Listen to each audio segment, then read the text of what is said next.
আজকে মুসলমানদের কাছে শক্তির অভাব নাই। আজকে ৫৭টা মুসলিম দেশের যা শক্তি, এই সকল শক্তি একত্রিত করলে আমার মনে হয় না উমাইয়া শাসন আমলে, আমার মনে হয় না আব্বাসীয় শাসন আমলে, আমার মনে হয় না খোলাফায়ে রাশিদিনের শাসন আমলে এর সিকিভাগ শক্তি মুসলমানদের ছিল। আজকে মুসলমানদের দুনিয়াবি যা শক্তি, তার সিকিভাগ শক্তি আমার মনে হয় না উমাইয়া আব্বাসীয় খোলাফায়ে রাশিদিনের শাসন আমলে ছিল, অথবা সুলতান সালাহুদ্দিন আইয়ুবীর হাতে ছিল। কিন্তু তাদের কাছে ছিল আল্লাহ ভরসা, আল্লাহ ভীতি, আল্লাহ ভীরুতা। আমাদের কাছে দুনিয়াবি সকল পথপন্থা আছে, কিন্তু ওই দুইটা জিনিস আমরা হারিয়ে ফেলেছি, আল্লাহ ভরসা এবং আল্লাহ ভীরুতা, তাকওয়া পরহেজগারিতা এবং তাওয়াক্কুল আলাল্লাহ। সম্মানিত উপস্থিতি, মুসলমানদের আজকের এই অবস্থাকে আমি আমার বহু বক্তব্যে তুলনা করেছি যে আজকের মুসলমানেরা এই যুগের বানু ইসরাইল, এবং তুলনার মানদণ্ডটা কি সেটা দিয়ে এই বক্তব্যের শিক্ষার দিকে এগিয়ে যাচ্ছি। কিভাবে আমরা এই দাসত্ব এবং এই গোলামি থেকে মুক্তি পাবো সেটার দিকে এগিয়ে যাচ্ছি। তুলনার মানদণ্ড কোথায়? আল্লাহ সুবহানাহু ওয়া তাআলা কোরআন মাজিদে বলছেন, ওয়াইজ নাজ্জাইনাকুম মিন আলি ফিরআউন ইয়াসুমুনাকুম সুআল আযাব ইউযাববিহুনা আবনাআকুম ওয়া ইস্তাহিয়ুনা নিসাআকুম। স্মরণ করো সেই দিনের কথা যেই দিন আমি আল্লাহ তোমাদেরকে ফেরাউনের কবল থেকে বাঁচিয়ে দিয়েছিলাম। কোন ফেরাউনের কবল থেকে বাঁচিয়ে দিয়েছিলাম? যে তোমাদের ছেলে সন্তানদের জবাই করত আর তোমাদের মেয়ে সন্তানদের জীবিত রাখত। তাহলে ওই যুগের বানু ইসরাইলদের উপর ফেরাউনের জুলুমের মাপকাঠি হচ্ছে ফেরাউন ওই যুগের বানু ইসরাইলদের ছেলে সন্তানদের জবাই করত, মেয়ে সন্তানদের বাঁচিয়ে রাখত। ঠিক কাছাকাছি ওই রকমই জুলুম আজকের যুগের ফেরাউনেরা আজকের যুগের মুসলমানদের উপর গাজাই করতেছে। কাছাকাছি ওই রকমের জুলুম, বরং তার চেয়ে ভয়ঙ্কর হতে পারে, তার চেয়ে ভয়াবহ হতে পারে। এখানে নারী পুরুষ শিশু পার্থক্য ছাড়াই গত ১.৫ বছরে ৫০,০০০-এর বেশি নারী পুরুষ শিশুকে গাজার মাটিতে হত্যা করা হয়েছে। নাউজুবিল্লাহ মিন যালিক। আর সমগ্র পৃথিবীর চোখের সামনে, সমগ্র মুসলিম বিশ্বের চোখের সামনে। সম্মানিত উপস্থিতি, তাহলে আমি বলছি আজকের যুগের মুসলমানেরা আজকের যুগের বানু ইসরাইল, ওই যুগের বানু ইসরাইলের উপর যেভাবে ফেরাউনের জুলম এবং অত্যাচার চলত। এবং এটা বলার পিছনে আমার লজিক আর একটা আছে, এটার থেকে আপনাদের শিক্ষা আছে। সেই লজিকটা হচ্ছে, পবিত্র কোরআন খোলেন, সূরা বাকারা পড়েন। সূরা বাকারায় আল্লাহ সুবহানাহু তাআলা যেই জাতির বর্ণনা লম্বা সময় যাবত দিয়েছেন, সেই জাতির নাম বানু ইসরাইল। লম্বা সময় যাবত ছোট্ট ছোট্ট ঘটনা আল্লাহ বানু ইসরাইলের তুলে ধরেছে। তো বানু ইসরাইলের ঘটনা এত ব্যাপক আকারে পবিত্র কোরআনে তুলে ধরার এটি রহস্য হতে পারে যে এমন একদিন আসবে যেই দিন বানু ইসমাইল বানু ইসরাইলের মতো হয়ে যাবে। সেই দিন যেন তারা বানু ইসরাইলের এই ৪০০০ বছর আগের ঘটনা থেকে শিক্ষা নেয়। এই জন্য উম্মতে মুহাম্মাদীর শিক্ষার জন্য বানু ইসরাইলের এত লম্বা ঘটনা আল্লাহ সুবহানাহু ওয়া তাআলা কোরআন মাজিদে তুলে দিলেন, যেন একদিন আসতে পারে যেই দিন উম্মতে মুহাম্মাদীর অবস্থা বানু ইসরাইলের মতো হতে পারে। দুই একটা কথা কি বানু ইসরাইলের, তাহলে আপনি উম্মতে মুহাম্মাদীর সাথে মিলাতে পারবেন। বানু ইসরাইলের সামনে দেখলো ফেরাউন ডুবে গেছে, চোখের সামনে নিজে চোখে দেখেছে ফেরাউনকে ডুবতে। কোন ফেরাউন?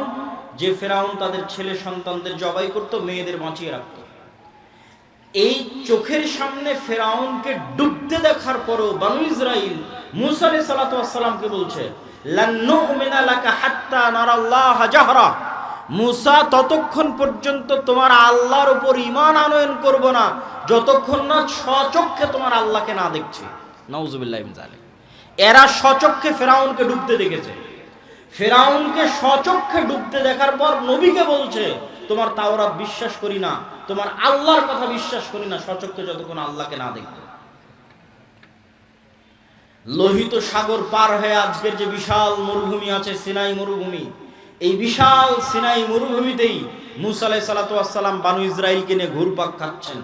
তো একদিকে লোহিত সাগরের লবণাক্ত পানি, আর মরুভূমিতে পানি আসবে কোথায় থেকে? ওয়াইজ ইসতাসকা মূসা লিকওমিহি ফাকুল নাযরিব বিআসাকাল হাজার ফানফাজারাত মিনহু ইসনাতা আশারাতা আইনা। যখন মুসার কওম মুসাকে বলল পানির ব্যবস্থা করে দাও, তখন আমি মুসাকে বললাম মুসা লাঠি দিয়ে পাথরে আঘাত করো। মুসা আলাইহিস সালাতু ওয়াস সালাম লাঠি দিয়ে পাথরে আঘাত করলেন, তখন বানু ইসরাইলের জন্য 12টা ঝর্ণা তৈরি হলো। 12টা ঝর্ণা কেন, কে বলতে পারবে? ইয়াকুব আলাইহিস সালাতু ওয়াস সালামের 12 সন্তানের জন্য, ইউসুফ আলাইহিস সালাতু ওয়াস সালামে সহ 12 ভাইয়ের জন্য। মানে ঘটনার ধারা হয়তো মিলাতে পারেন না, আমি সুন্দর করে মিলিয়ে দিই। ইব্রাহিম আলাইহিস সালাতু ওয়াস সালামের সন্তান ইসহাক, ইসহাক আলাইহিস সালাতু ওয়াস সালামের সন্তান ইয়াকুব, ইয়াকুব আলাইহিস সালাতু ওয়াস সালামের সন্তান ইউসুফ। এতদূর পর্যন্ত সবাই জেরুজালেমে আছে, মানে ফিলিস্তিনে আছে, আজকের মসজিদে আকসা এবং তার আশেপাশে আছে। ইউসুফ আলাইহিস সালাম কুয়াতে ভাইয়েরা ফেলে দিল, মিশরের বাজারে বিক্রি হয়ে গেলেন। তারপরে ইউসুফ আলাইহিস সালাম যখন বাপের সাথে মিলিত হয়ে গেলেন, তখন পুরো বংশ জেরুজালেম ফিলিস্তিন থেকে কোথায় চলে গেল? মিশরে চলে গেল। ইউসুফ আলাইহিস সালাতু ওয়াস সালামের 400 বছর পর মিশরে মুসা আলাইহিস সালাম আসতেছে। ইউসুফ আলাইহিস সালাতু ওয়াস সালামের 350 400 বছর পর ইউসুফ আলাইহিস সালামের ভাইদের বংশেই, ইয়াকুব আলাইহিস সালাতু ওয়াস সালামের সন্তানদের বংশেই 400 বছরের বংশ এত বড় হয়ে গেছে। 12 ভাইয়ের সন্তান, সন্তান তার সন্তান, তার সন্তান, তার সন্তান, সব নবীর সন্তান। যারা বলতেছে যে আল্লাহকে না দেখা পর্যন্ত ঈমান আনয়ন করব না, এরা ইব্রাহিম আলাইহিস সালাতু ওয়াস সালামের সন্তান, এরা ইউসুফ আলাইহিস সালাতু ওয়াস সালাম এবং তার ভাইদের সন্তান 400 বছর পর। যারা বলতেছে তোমার আল্লাহকে বলো যে পানির ব্যবস্থা করে দিতে, তখন আল্লাহ মুসা আলাইহিস সালাতু ওয়াস সালামকে বললেন লাঠি দিয়ে পাথরে আঘাত করো। তো 12টা ঝর্ণা তৈরি হলো। 12টা ঝর্ণা কাদের সম্মানে?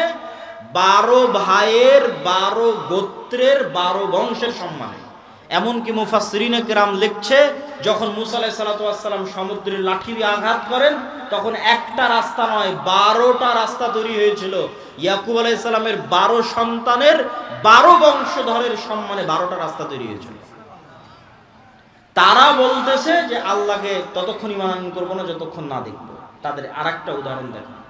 তো যেহেতু মরুভূমি, খাবারের কোনো ব্যবস্থা নাই, তো আল্লাহ আসমান থেকে মান্না এবং সালোয়া ব্যবস্থা করে দিয়েছে খাবারের জন্য। আর পানি, পাথর ফেটে পানি বের হচ্ছে মরুভূমির মধ্যে, পাথর ফেটে পানি বের হচ্ছে মরুভূমির মধ্যে, আসমান থেকে খাবার আসতেছে। তারপরেও তাদের সহ্য হচ্ছে না, তারা বলছে লান নাসবিরা আলা তুআমিন ওয়াহিদ উদউ লানা রাব্বাক। মুসা, এক খাবার, এই সকাল সন্ধ্যা একই মান্না সালোয়া, আর সকাল সন্ধ্যা পানি আর মান্না সালোয়া। মান্না সালোয়ার বিবরণ পড়তে গেলে আপনারা আশ্চর্য হবেন। আজকের পৃথিবীর সবচেয়ে দামি মাশরুম, যেটা কেজি বাংলাদেশি টাকায় 4 থেকে 5 লক্ষ টাকা, আজকের বাংলাদেশি টাকায় পৃথিবীর যেটা সবচেয়ে দামি মাশরুম, বিশেষ সময়ে বিশেষ কালে উৎপাদিত হয়, সেই মাশরুম আর বিশেষ এক পাখির গোস্ত হচ্ছে মান্না সালোয়া, যার 1 কেজির দাম বাংলা টাকায় 4 থেকে 5 লক্ষ টাকা। সেটা তাদেরকে জান্নাত থেকে দেওয়া হতো। তখন তারা বলছে লান নাসবিরা আলা তুআমিন ওয়াহিদিন, এক খাবার ভালো লাগে না, তোমার আল্লাহকে বলো এই মাটি থেকে আদা, রসুন, পেঁয়াজ, চাল, গম, ডাল ইত্যাদি উৎপাদন করে দিতে। তখন আল্লাহ সুবহানাহু ওয়া তাআলা বলছেন ঠিক আছে, এগুলো উৎপাদন করার জন্য তো শস্য, সবুজ শ্যামল জমি লাগবে। আছে, আজও ফিলিস্তিন শস্য শ্যামল সবুজ জমি, প্রচুর পরিমাণে জাইতুন উৎপাদন হয়। আজও ফিলিস্তিনে তিন উৎপাদন হয় প্রচুর পরিমাণে। তো সেই জমি আল আরজুল মুকাদ্দাসা, পবিত্র ভূমি। কোন পবিত্র ভূমি? 400 বছর আগে এই পবিত্র ভূমিতে তোমাদের বাপদাদা ইয়াকুব, ইসহাক, ইব্রাহিম বসবাস করত। কিন্তু ইউসুফ আলাইহিস সালাতু ওয়াস সালামের কারণে তোমরা মিশরে চলে এসেছিলে। তার 400 বছর পর আজকে তোমরা এখানে। তো এই মাটি তোমাদের, তোমরা এখন সেই মাটি বিজয়ের জন্য যুদ্ধে অবতীর্ণ হও। তখন এরা সব নবীর সন্তান, তারা বলতেছে মুসা আলাইহিস সালাতু ওয়াস সালামকে, ইযহাব আনতা ওয়া রাব্বুকা ফাকাতিলা, মুসা তুমি আর তোমার আল্লাহ গিয়ে যুদ্ধ করো। নাউজুবিল্লাহ। তাহলে খালি বনু ইসরাইলের 2-1টা ঘটনার উদাহরণ দিলাম, যা যেই ঘটনাগুলো আল্লাহ কোরআনে বলেছেন সূরা বাকারাতে। আমি 2-1টা করে আয়াত পড়েছি আর সেখান থেকে অনুবাদ করেছি।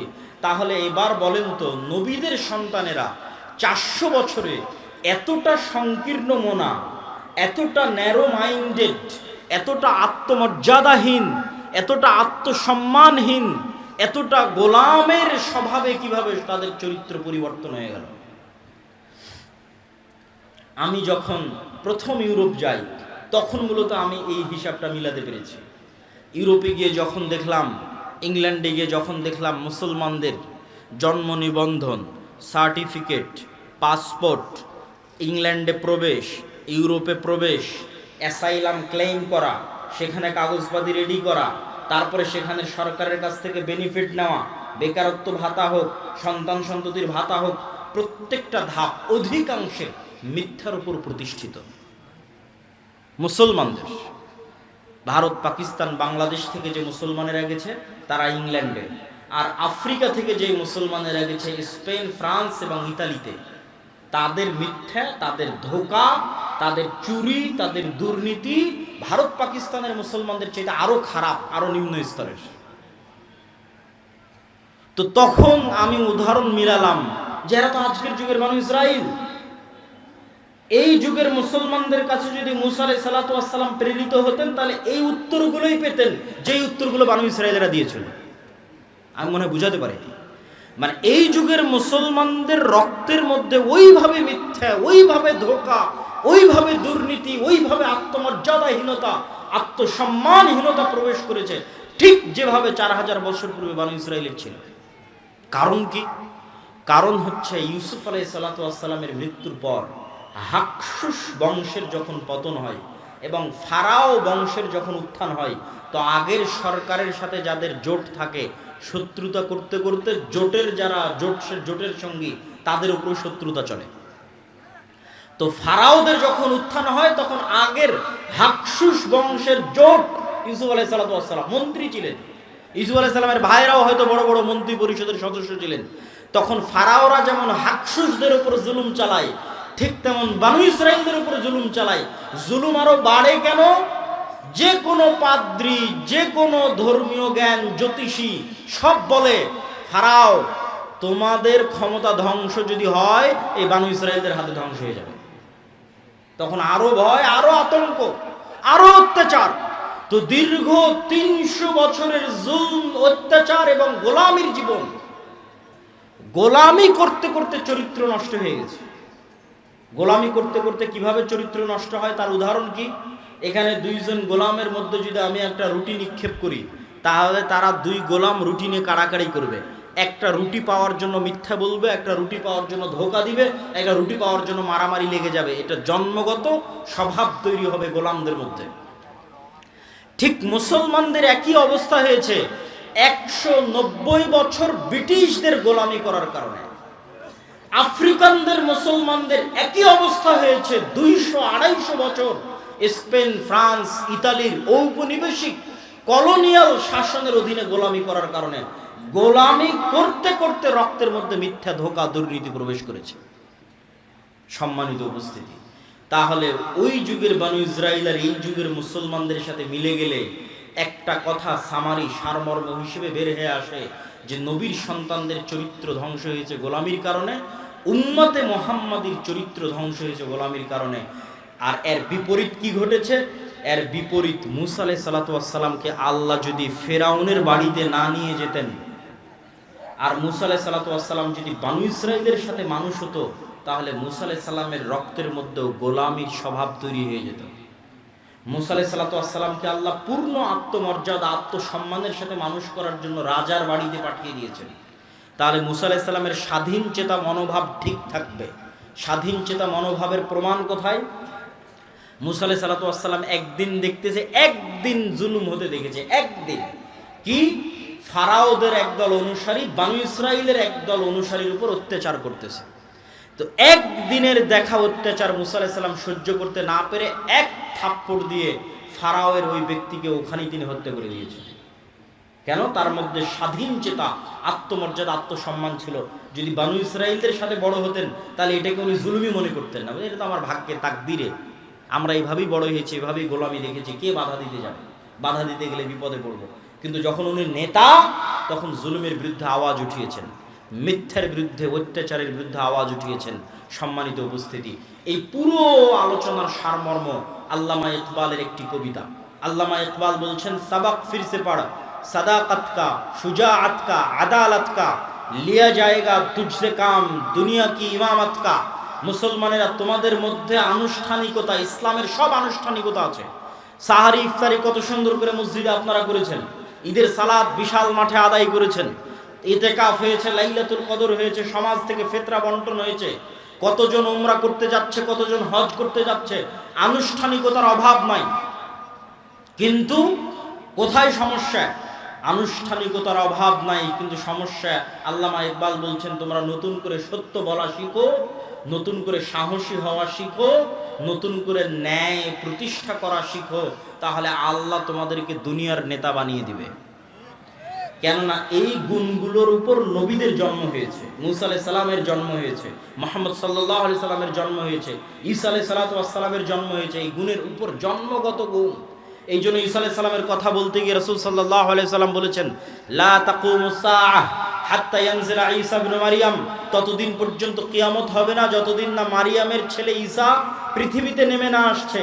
আর মারিয়ামের ছেলে ঈসা হাকামান মুকসিতা, সমগ্র পৃথিবীতে ন্যায় বিচার প্রতিষ্ঠা করবে। আল্লাহু আকবার। তাহলে এই রাষ্ট্রে ইসলামের ব্র্যান্ডিং ন্যায় বিচার, রাষ্ট্রে ইসলামের ব্র্যান্ডিং ন্যায় বিচার আল্লাহর নবী করে দিলেন। তো আমাদের মধ্যে ন্যায় বিচার প্রতিষ্ঠার গুণই নাই জন্মগত, তাহলে আমরা কিভাবে নেতা হব? এখানে দুই একটা উদাহরণ দিব আপনাদের বুঝার সুবিধার্থে। বাংলাদেশে গত 16 বছর এরকম অসংখ্য ওসি, ডিসি, এসপি, মন্ত্রী, মিনিস্টার ছিল যাদের 80%-এর বেশি এরকম জালসা সম্মেলনের প্রধান অতিথি, বিশেষ অতিথি হয়েছে না হয়নি? হয়েছে। গত 16 বছর এরকম অসংখ্য ওসি, ডিসি, এসপি, মন্ত্রী, এসিল্যান্ড, সাব রেজিস্ট্রার ছিল যাদের অন্তত 70%-এর বেশি উমরা করেছে। আমার আইডিয়া যে অন্তত 50%-এর বেশি উমরা করেছে, আর অন্তত 30-40% হবে নামাজি, আর অন্তত 2 থেকে 5% হবে মুখে দাঁড়িয়ে আছে এবং কপালে কড়া পড়ে গেছে। কিন্তু ওই যে ঈসা আলাইহিস সালামের জন্য আল্লাহর নবী যে শব্দ ব্যবহার করলো, যে ঈসা আলাইহিস সালাম যেই দিন পৃথিবীতে আসবে সমগ্র পৃথিবীতে ন্যায় প্রতিষ্ঠা করবে। তো এই যে মুসলমানেরা নামাজি, হাজি, উমরাকারী, দানবীর, জালসার প্রধান অতিথি, বিশেষ অতিথি, এরা নিজ নিজ দায়িত্বের জায়গায় কত পার্সেন্ট ন্যায় প্রতিষ্ঠাকারী এবং সত্যবাদী ছিল? কত পার্সেন্ট নিজ নিজ দায়িত্বের জায়গায় সত্য প্রতিষ্ঠাকারী, ন্যায় প্রতিষ্ঠাকারী ছিল? এটাই হচ্ছে গোলামের স্বভাব। আমাদের মধ্যে আনুষ্ঠানিকতা আছে, কিন্তু আমরা যে নেতা হব সেই নেতৃত্বের যোগ্যতা আমাদের মধ্যে বিকাশ ঘটেনি, যেটা আল্লামা ইকবাল বুঝতে পেরেছিলেন। আর একটা উদাহরণ দেই, আপনাদের এখানেও এমন মানুষ বসে আছে, অত্র অঞ্চলে আছে, অত্র গ্রামে আছে, যে হয়তো হাজি, ওমরাকারী, নামাজি, কিন্তু তার বোনকে তার পিতার সম্পত্তিতে ন্যায়ের সাথে ভাগ দেয়নি। ন্যায়ের সাথে ভাগ দেওয়া মানে একদল আছে ভাগ থেকে বঞ্চিত করেছে, আর একদল আছে ভাগ দিয়েছে ন্যায়ের সাথে দেয়নি। যেটা বেশি দামি রাস্তার পাশে ফরওয়ার্ড জমি সেটা নিজে নিয়েছে, যেটা কম দামি, কম আবাদ হয়, পানিতে ডুবে থাকে, সেটা বোনকে দিয়েছে। তাহলে যে ব্যক্তি তার পরিবারে ন্যায় প্রতিষ্ঠা করতে পারলো না, আল্লাহ কিভাবে তাকে রাষ্ট্রের ন্যায় প্রতিষ্ঠার যোগ্য মনে করবে? আমাকে উত্তর দেন। কেননা রাষ্ট্রে ইসলাম যাওয়া মানে ন্যায় বিচার প্রতিষ্ঠা হওয়া। দলিল ঈসা আলাইহিস সালাম সম্পর্কে আল্লাহর নবী যা বললেন, এক বাক্যে ব্র্যান্ডিং করলেন। তাহলে রাষ্ট্রে ইসলাম মানে ন্যায় বিচার। তো মুসলমান লিল্লাহে তাকবীরতে রাষ্ট্রে ইসলাম নিয়ে যাবে, তো সেই মুসলমান তো তার পরিবারে ন্যায় প্রতিষ্ঠা করতে পারেনি, তাহলে আল্লাহ কিভাবে ওই মুসলমানকে রাষ্ট্রে ন্যায় প্রতিষ্ঠার যোগ্য মনে করবেন? অসম্ভব। বরং ওই মুসলমানকে যদি রাষ্ট্রের দায়িত্ব দেওয়া হয়, গত 16 বছর যা দুর্নীতি হয়েছে, ওই বেটা তার চেয়ে বেশি দুর্নীতি করবে। কেন? সে যদি তার বোনের সাথে দুর্নীতি করতে পারে, 16 কোটি মানুষের সাথে করতে পারে না? করতে পারে। সম্মানিত উপস্থিতি, ঠিক আপনাদের অঞ্চলে আর একটা বড় অন্যায়, মানুষের সাথে অন্যায় প্রচলিত আছে, সেটা যে ডিমান্ডের ভিত্তিতে, যৌতুকের ভিত্তিতে বিবাহ। নামাজি, হাজি, ওমরাকারী, মাদ্রাসা মসজিদ কমিটির মেম্বার, কিন্তু ছেলেকে বিবাহ দেওয়ার ক্ষেত্রে ডিমান্ড এবং যৌতুকের অভাব নাই, তাহলে সে ওই মেয়ে এবং মেয়ের পরিবারের উপর ন্যায় প্রতিষ্ঠা করতে পারেনি। তো যে তার বৌমা এবং বৌমায়ের পরিবারের উপর ন্যায় প্রতিষ্ঠা করতে পারেনি, তাকে আল্লাহ রাষ্ট্রে ন্যায় প্রতিষ্ঠার যোগ্য মনে করবে? অসম্ভব, ইম্পসিবল। এটা গেল সাধারণ জনগণের কথা। আর প্রথমে গেল যারা রাষ্ট্রের বিভিন্ন দায়িত্বে আছে তাদের কথা। এবার আসেন আলেম ওলামাদের কথা। মসজিদ, মাদ্রাসা, ইসলামী দল, ইসলামী সংগঠন, সব জায়গায় ইসলামের বাহ্যিক আনুষ্ঠানিকতা বিরাজমান আছে। দাড়ি, টুপি, সালাত, সিয়াম, হজ, যাকাত সবকিছু আছে, কিন্তু আপনি আশ্চর্য হবেন যে ন্যায় কতটুকু আছে সেটা যদি খুঁজতে যান পার্সেন্টেজে মিলবে না। দেখবেন যে ইসলামী দলের আমির তার ওই কর্মীকে ছাঁটাই করে দিয়েছে যেই কর্মী বেশি পরিশ্রম করে, আর ওই কর্মীকে পদ দিয়ে দিয়েছে যে বেশি চামচামি করে। তার মানে সে তার দলে ন্যায় প্রতিষ্ঠা করতে পারে। এবং যেখানে যত মসজিদ, মাদ্রাসা, দলে গন্ডগোল আছে, আহলে হাদিস হোক, হানাফি হোক, মাযহাব মাসলাক নির্বিশেষে যেখানেই দেখবেন গন্ডগোল আছে, ওখানে যে বুঝবেন এখানে ন্যায় পরায়ণতার অভাব আছে। আলেম হতে পারে, হাজি হতে পারে, কিন্তু ন্যায় প্রতিষ্ঠা করতে পারেনি। হয় আমির না হয় কর্মী, দুই দলের যে কোনো এক দল ন্যায় প্রতিষ্ঠা করতে পারেনি। সম্মানিত উপস্থিতি, আর যতক্ষণ ন্যায় প্রতিষ্ঠাকারী, সত্য প্রতিষ্ঠাকারী না হবে, ততক্ষণ আল্লাহর দৃষ্টিতে নেতা হিসেবে যোগ্য বলে বিবেচিত হবে না। তো আল্লাহর দৃষ্টিতে নেতা হিসেবে যোগ্য বলে বিবেচিত হলে আল্লাহ রাষ্ট্র ক্ষমতার দায়িত্ব দেবে। এই জন্য আমি উদাত্ত আহ্বান জানাবো যে আজকের এই আলোচনা থেকে আমরা এতটুকু কি শিক্ষা গ্রহণ করতে পারি না যে আমাদেরকে সত্যবাদী এবং ন্যায় প্রতিষ্ঠাকারী হতে হবে? পারি না? একটা হাদিস আপনাদের সামনে পেশ করি। সাবআতু ইযিল্লুহুমুল্লাহ ইয়াওমা লা দিল্লা ইল্লা দিল্লু। 7 শ্রেণীর মানুষকে কিয়ামতের মাঠে আল্লাহ বিশেষ ছায়া দিবেন। তো এই বিশেষ ছায়া দেওয়ার যে 7 শ্রেণীর লিস্ট আছে, এই লিস্টের 1 নম্বরে তাহাজ্জুদ গুজারকে, নফল সিয়াম পালনকারীকে, দানবীরকে, মসজিদে জামাতে সালাত আদায়কারীকে, সকলকে অতিক্রম করে 1 নম্বরে পৌঁছে গেছে ন্যায় প্রতিষ্ঠাকারী, দায়িত্বশীল। কেন? ইমামুন আদিল। কেন? ন্যায় প্রতিষ্ঠা করা আল্লাহর সবচেয়ে বড় গুণ। বলেন আল্লাহু আকবার। আল্লাহ বলছেন আমি আদিল, আমি ন্যায় পরায়ণ, ন্যায় প্রতিষ্ঠাকারী। হারামতু যুলমা আলাইয়া, আমার উপর জুলম করাকে আমি হারাম করে নিয়েছি। পৃথিবীর মানুষ যদি কোথাও ন্যায় বিচার না পায়, তাহলে আমি আল্লাহ কিয়ামতের মাঠে ন্যায় বিচার বুঝিয়ে দেব। তাহলে ন্যায় প্রতিষ্ঠা করা কার গুণ? আল্লাহর গুণ। আর পৃথিবীর সকল ক্ষমতার মালিক কে? আল্লাহ। যখন এবার ওই গুণের সাথে মিলে যাবে, তখন আল্লাহ সুবহানাহু ওয়া তাআলা ওই ব্যক্তিকে যোগ্য মনে করবে যে সেও নেতা হওয়ার যোগ্য, তাকে এবার আমি একটু ক্ষমতা দিই। তখন মুসলমানদের হাতে এমনি ক্ষমতা চলে আসবে, এমনি রাষ্ট্র ক্ষমতা। যোগ্য হতে হবে রাষ্ট্র ক্ষমতা পাওয়া আল্লাহর দৃষ্টিতে, মানুষের দৃষ্টিতে বলিনি। ফেসবুকে লাইক পাওয়া, ফলোয়ার পাওয়া, ভোটে দাঁড়ানো, নির্বাচনী ক্যাম্পেইন, এগুলো দিয়ে মানুষের দৃষ্টিতে আমি দায়িত্ব পালনের যোগ্য হতে পারি, কিন্তু আল্লাহর দৃষ্টিতে দায়িত্ব পালনের যোগ্য হতে হলে সত্যবাদিতা, ন্যায়পরায়ণতার মাপকাঠিতে যে উত্তীর্ণ হবে, বাইনি ও বাইন আল্লাহ, আল্লাহর কাছে উত্তীর্ণ হতে পারবে, আল্লাহ ওকে নেতা হওয়ার যোগ্য মনে করবে, আল্লাহ ওকে নেতা বানিয়ে দিবে।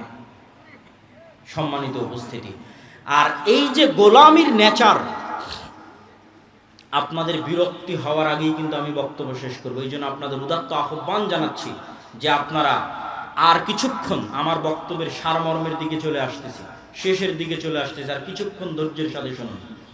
সেটি কি? সেটি হচ্ছে এই যে গোলামির যে নেচার এবং স্বভাব, মিথ্যা বলা, এটা গোলামির স্বভাব। ধোঁকা দেওয়া, সঠতা দেওয়া, দুর্নীতি করা গোলামির স্বভাব, নেতার স্বভাব নয়। তার একটা উদাহরণ, আবু সুফিয়ান কাফের মুশরিক, কিন্তু বাই বর্ন জন্মগত নেতা। জন্মগত নেতা হওয়ার কারণে আবু সুফিয়ান জেরুজালেমে বাদশাহ হিরাক্লিয়াসের দরবারে মুহাম্মদ সাল্লাল্লাহু আলাইহি ওয়াসাল্লামের নামে একটাও মিথ্যা কথা বলেনি, অথচ আবু সুফিয়ান তখন কাফের, আবু সুফিয়ান তখন মুশরিক। তাহলে ওই যুগের মক্কার কাফের মুশরিকদের চাইতে এই যুগের মুসলমানেরা নিম্ন স্তরে আছে। আর এই গোলামির স্বভাবকে জিইয়ে রাখার জন্য, যে মুসলমানদেরকে যে আমরা ইউরোপিয়ানরা 190 বছর ওদের মধ্যে গোলামির স্বভাব ঢুকিয়ে দিয়েছি, এই গোলামির স্বভাবটা জিয়ে রাখার জন্য এদের মাথার উপর গণতন্ত্র চাপিয়ে দাও। এই কথা অনেকের কাছে বিরক্তিকর লাগতে পারে, কিন্তু আমি যুক্তির ভিত্তিতে কথা বলবো। যুক্তির ভিত্তিতে বলে আমার বক্তব্যের শেষের দিকে চলে যাব। গণতন্ত্র দিয়ে ইসলাম প্রতিষ্ঠা হবে কিনা এটা আমার আলোচনার বিষয়ই নয়। গণতন্ত্র পৃথিবীতে জাস্টিস, ন্যায় প্রতিষ্ঠায় ব্যর্থ একটা শাসন ব্যবস্থা। গত 16 বছর বাংলাদেশের মানুষের উপর জুলম, খুন, গুম, আয়নাঘর গণতন্ত্রের নামে তৈরি করা হয়েছে। আবার এখন ইসলামের নেতা নির্বাচনের যে পদ্ধতি, যে পরামর্শের ভিত্তিতে যোগ্য মানুষকে দায়িত্ব দিয়ে দাও, তো পরামর্শের ভিত্তিতে যে সরকার তৈরি হয় সেই সরকারের ভালো মন্দ পরে, কিন্তু তাদেরকে যে নির্বাচন করা হয়েছে এর পদ্ধতিটা ইসলামিক। তো যারা এই পদ্ধতির মাধ্যমে ক্ষমতায় আসলে দেখবেন তাদেরকেও সরিয়ে চোর, বাটপার, লুটেরাদের ক্ষমতায় বসানোর জন্য যে ট্রাম্প কার্ড ব্যবহার করা হবে সেটার নাম গণতন্ত্র। আর এই গণতন্ত্রের সবচেয়ে বড় কুফল মুসলমানেরা ভোগ করবে কি দিয়ে? সেটা হচ্ছে বিভেদ, হিংসা, বিদ্বেষ, মিথ্যা। গণতন্ত্রের মেকানিজমটাই এমন যে আপনি মিথ্যা না বললে এখানে টিকতে পারবেন না। তাহলে আপনার মধ্যে গোলামির স্বভাব জিয়ে রাখার সবচেয়ে বড় মাধ্যম হচ্ছে পলিটিক্যালি আপনাকে গণতন্ত্রের কাছে বাউন্ড করে দেওয়া। দেন আপনি বাই ডিফল্ট মিথ্যা বলবেন, বাই ডিফল্ট দুর্নীতি করবেন, বাই ডিফল্ট ধোঁকা দিবেন। আপনার গোলামির নেচার চলতেই থাকবে। সত্যবাদিতা, ন্যায়পরায়ণতা বহুদূরের কথা। আর গণতন্ত্রের সবচেয়ে বড় ব্যর্থতা কি? গণতন্ত্র নিজে গণতন্ত্র প্রতিষ্ঠায় ব্যর্থ। কিভাবে গণতন্ত্র প্রতিষ্ঠায় ব্যর্থ কিভাবে? জনগণের শাসন মানে হচ্ছে গণতন্ত্র, কিন্তু এখানে জনগণের শাসন যে হয় না তার প্রমাণটা কোথায়? নির্ধারিত দল প্রার্থীকে মনোনয়ন দিবে, তো এমনও দল আছে যেই দলে টাকা দিয়ে প্রার্থীতা কিনে পাওয়া যাবে। আছে না নাই? আছে। টাকা দিয়ে প্রার্থী মনোনয়ন পত্র কিনে নিবে। তাহলে জনগণ যোগ্য প্রার্থী বাছাই করার আগেই প্রার্থী মনোনয়ন পত্র ম্যানিপুলেট হয়ে গেছে। দ্বিতীয় আরেকটা কোথায় গণতন্ত্র দিয়ে গণতন্ত্র প্রতিষ্ঠা হয় না, সেটা হচ্ছে এই গণতন্ত্রের ভোট ক্যাম্পেইনের জন্য যত হাজার হাজার কোটি টাকার দরকার, এই হাজার হাজার কোটি টাকা বাংলাদেশের 18 কোটি জনগণের 80% জনগণ যারা মধ্যবিত্ত, নিম্নবিত্ত, তাদের পকেট থেকে আসা সম্ভব নয়। তাহলে হাজার হাজার